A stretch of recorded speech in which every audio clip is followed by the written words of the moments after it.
नमस्कार साथियों, मेरे यूट्यूब चैनल झा बाबू पर आपका एक बार पुनः स्वागत और वंदन है और आशा है कि आप लोग स्वस्थ और मस्त होंगे। तो साथियों, एक और जानकारी लेकर के आज मैं मेरे चैनल के माध्यम से उपस्थित हूँ। पर यह जो जानकारी है साथियों, यह किसी आज कार्यालय द्वारा जारी किए गए किसी आदेश से संबंधित नहीं है। यह है आगामी दिवसों में जो 5 राज्यों में विधानसभा निर्वाचन होना है, उसी में से मध्य प्रदेश राज्य में भी आगामी 17 नवंबर को विधानसभा निर्वाचन होना है। उसी के संबंध में आज हम चर्चा करेंगे। तो साथियों, आज की चर्चा बहुत ही महत्वपूर्ण है और यह समस्त, चाहे वह शिक्षक संवर्ग से साथी आते हों या लिपिक संवर्ग से या किसी भी संवर्ग के कर्मचारी अधिकारी हों, चाहे वे तृतीय श्रेणी, चतुर्थ श्रेणी, द्वितीय श्रेणी हो, ये उनके लिए बहुत ही महत्वपूर्ण टॉपिक है। क्योंकि इसका महत्वपूर्ण होने का कारण यह है कि साथियों कि अभी वर्तमान में जैसा कि हम लोग विभिन्न जिलों में चुनावी प्रशिक्षण प्राप्त कर रहे हैं और इसमें हमारे को आगामी जो दिवसों में चुनाव होना है, विधानसभा चुनाव, उसमें हमारे को जिस पद पर आहूत किया जाएगा या जिस कर्तव्य पद पर हमारी ड्यूटी लगाई जाएगी हो, तो उस कर्तव्य पद के अनुरूप हमें अपनी उस मतदान दिवस और मतदान दिवस के पूर्व तथा पश्चात अपनी भूमिकाओं का और अपने कर्तव्यों का निर्वहन करना है। तो उसी संबंध में और उसी टॉपिक पर आज हम चर्चा करेंगे साथियों। तो जैसा कि आप लोगों को ज्ञात है कि साथियों, दिनांक 9/10/2023 को chief election commission of India के द्वारा जो प्रेस कॉन्फ्रेंस आयोजित की गई थी, उसमें मध्य प्रदेश, राजस्थान, छत्तीसगढ़, तेलंगाना और मिजोरम राज्यों में विभिन्न तिथियों में जो लगभग नवंबर माह में ही संपादित हो जाएंगी, उनमें विधानसभा निर्वाचन होना है, जिसमें से मध्य प्रदेश राज्य में तिथि निर्धारित की गई है और वह तिथि है 17 नवंबर। तो साथियों, जैसा अब ये तिथि निर्धारित हो चुकी है और तिथि निर्धारण और chief election commission of India के द्वारा की गई प्रेस कॉन्फ्रेंस के साथ ही इन 5 राज्यों में आदर्श आचार संहिता प्रभावशील हो चुकी है। तो साथियों, आप लोग जैसे कि पूर्व में कई बार विधानसभा और अन्य निर्वाचन कार्य संपादित कर चुके हैं और बहुत ही अनुभवी लोग हैं और आप लोगों को पता है कि कर्मचारियों के लिए आदर्श आचार संहिता का पालन किया जाना कितना आवश्यक होता है। तो इसी क्रम में साथियों, हम जो चर्चा करेंगे कि जैसा कि आप लोगों को ज्ञात है कि इन निर्वाचनों में हमें विभिन्न भूमिकाओं का निर्वहन करना पड़ता है, जिसमें विभिन्न निर्वाचनों में हमको मतदान दल के गठन किए जाने के पश्चात में मतदान कर्मी के रूप में अथवा पीठासीन अधिकारी के रूप में हमारी भूमिकाएं होती है। साथियों, हम आज उस पर बहुत विस्तृत तो नहीं, संक्षिप्त चर्चा करेंगे, पर उसकी विस्तृत चर्चा के रूप में मैं मेरे डिस्क्रिप्शन बॉक्स में आपको एक PDF की लिंक उपलब्ध करा दूंगा, जो लगभग 152 पृष्ठ की है, जिसे बहुत ही ज़्यादा परिपक्वता के साथ तैयार किया गया है और आपकी हर शंका, कुशंका और क्वेरी का समाधान उसमें हिंदी में किया गया है। बहुत से प्रारूप भी उपलब्ध कराए गए हैं और बहुत सी जानकारियाँ भी उपलब्ध कराई गई है, जिसका यदि आप डीपली अध्ययन कर लेंगे तो आपकी बहुत सी समस्याएं हल हो जाएंगी। और इसके पश्चात भी आप लोग, जैसा कि प्रथम चरण के, द्वितीय चरण के अथवा कुछ क्षेत्रों में तृतीय चरण के भी प्रशिक्षण आयोजित किए जा रहे हैं, तो इनके माध्यम से भी आप अपनी समस्याएँ हल कर सकते हैं। और चूँकि यहाँ पर जो नवागत कर्मचारी होते हैं, उनको कुछ थोड़ी सी जानकारियाँ की कमी होती है, जिस कारण से उनके मन में शंका कुशंका होती है। बाकी जो पुरानी कर्मचारी हैं और जो गुणी अनुभवी जन हैं, वे तो बड़ी सरलता के साथ निर्वाचन का कार्य संपादित करते हैं। तो साथियों, आइए हम चर्चा करेंगे कि चूँकि जैसा आप लोगों को पता है कि आगामी विधानसभा निर्वाचन 2023 मध्य प्रदेश में होना है, तो इसमें जो PDF तैयार किया गया है, उस PDF के मैं आप लोगों को कुछ ऐसे पृष्ठ आपके इस स्क्रीन पर प्रदर्शित हो रहेंगे। तो इसमें हम संक्षिप्त चर्चा करते हुए आप लोगों को ये बताना चाहेंगे कि जब हमारा कोई दल गठित होता है, तो उस दल में जो हमारे दल का प्रमुख होता है वह PO अथवा प्रिसाइडिंग ऑफिसर, जिसे हम पीठासीन अधिकारी भी कहते हैं। इसके अलावा दल में मिनिमम 3 अन्य सदस्य होते हैं, जिसे हम मतदान अधिकारी या पोलिंग ऑफिसर 1, मतदान अधिकारी क्रमांक 2 और मतदान अधिकारी क्रमांक 3 भी कहते हैं। और चूँकि कुछ ऐसे क्षेत्र होते हैं जो सेंसिटिव होते हैं या कुछ ऐसे मतदान जो आपके बूथ होते हैं, उनमें चूँकि मतदाताओं की यदि संख्या अधिक होती है, तो वहाँ पर एक अतिरिक्त कर्मचारी या मतदान अधिकारी क्रमांक 4 भी उपलब्ध रहता है। किंतु वह मतदाताओं की संख्या अधिक होने या कुछ ऐसे सेंसिटिव बूथ होने के कारण वहाँ पर उपलब्ध कराया जाता है। पर जो मोस्टली मतदान दल का गठन किया जाता है साथियों, उसमें प्रिसाइडिंग ऑफिसर और उसके अलावा 3 अन्य सहायक उनके कर्मी होते हैं, जो मतदान अधिकारी क्रमांक 1, 2, 3 होते हैं। और इन चारों मतदान कर्मियों के अलग अलग दायित्व होते हैं साथियों। और यह चूँकि दायित्व अलग अलग होने के बाद भी यह सामूहिक दायित्व होता है संपूर्ण पूरे दल का। तो हम इस पर एक संक्षिप्त चर्चा करेंगे साथियों। जैसे कि आपकी स्क्रीन पर यह प्रदर्शित हो रहा है कि विधानसभा निर्वाचन 2023 पीठासीन अधिकारी एवं मतदान अधिकारियों के संबंध में जो उनके कर्तव्य और दायित्व होते हैं, तो इसमें जैसे मतदान सामग्री प्राप्त करते समय आपके क्या कर्तव्य हैं और मतदान दिवस के 1 दिन पूर्व मतदान केंद्र पर आपको क्या करना है, मतदान के दौरान मतदान दिवस पर आपको क्या करना है और मतदान समाप्ति पर आपको क्या करना है, इसके संबंध में जानकारी दी गई है।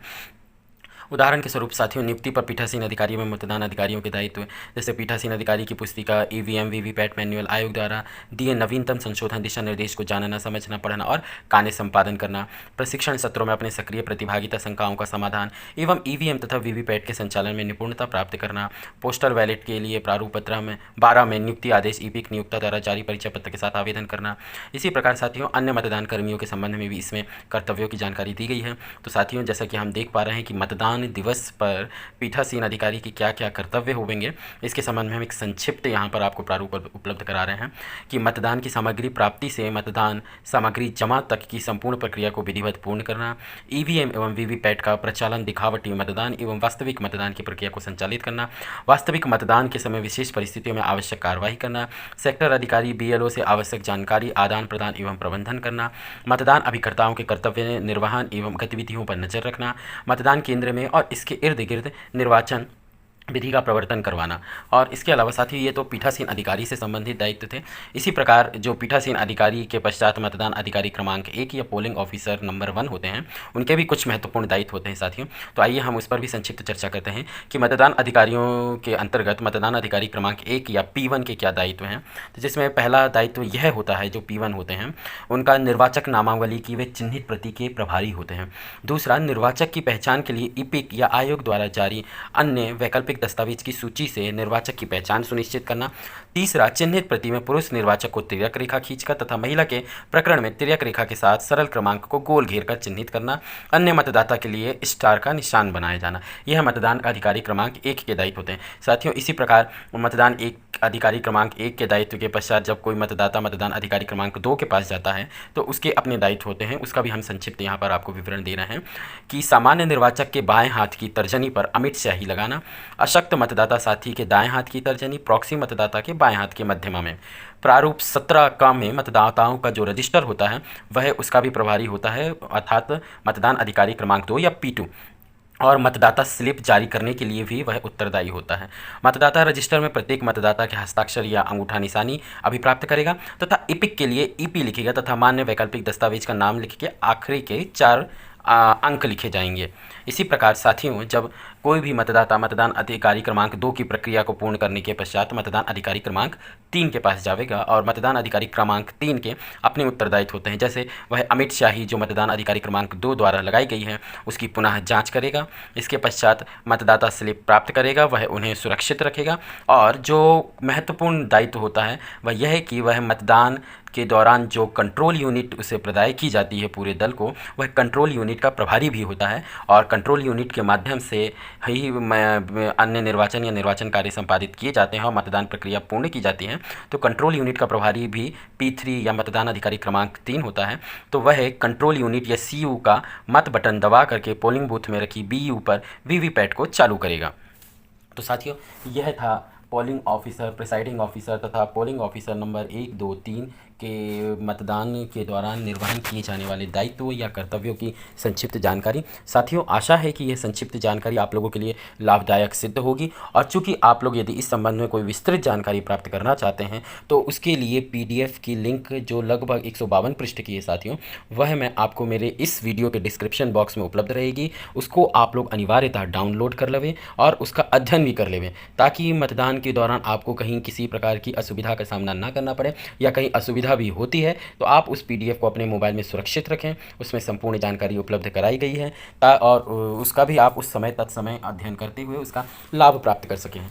तो साथियों, यह थी आगामी दिवसों में होने वाले मध्य प्रदेश राज्य में विधानसभा निर्वाचन 2023 के संबंध में आप लोगों के लिए एक महत्वपूर्ण जानकारी और मतदान कर्मियों के लिए एक प्रकार के उनके कर्तव्य से संबंधित संक्षिप्तिका या विवरण। साथियों, जानकारी आप लोगों को कैसी लगी प्लीज़ कमेंट बॉक्स में कमेंट करके ज़रूर बताइएगा। आप लोगों के कमेंट का मुझे बेसब्री से इंतजार रहेगा। और यदि आप लोग अपने कर्तव्यों से या किसी ऐसी निर्वाचन से संबंधित जानकारी को जानना चाहते हैं तो उसके संबंध में भी आप कमेंट बॉक्स में कमेंट करके मुझसे जानकारी प्राप्त कर सकते हैं साथियों। तो जाते जाते आप लोगों से एक ही निवेदन है, प्लीज़ चैनल को लाइक, कमेंट और सब्सक्राइब कर लें। बेल आइकॉन के ऑल नोटिफिकेशन को भी दबा लें ताकि जानकारियाँ समय समय पर आप लोगों के पास पहुँचती रहें। और इस वीडियो को अधिक से अधिक अपने समस्त साथियों और अन्य ग्रुपों में भी साझा करें ताकि उन तक भी वैसा जानकारी पहुँच सके और वे इसका लाभ प्राप्त कर सके। तो साथियों, keep watching, tune my channel और आप लोगों से फिर अगले वीडियो में एक महत्वपूर्ण जानकारी और किसी आदेश के साथ मुलाकात होगी। तब तक के लिए जय हिंद, वंदे मातरम।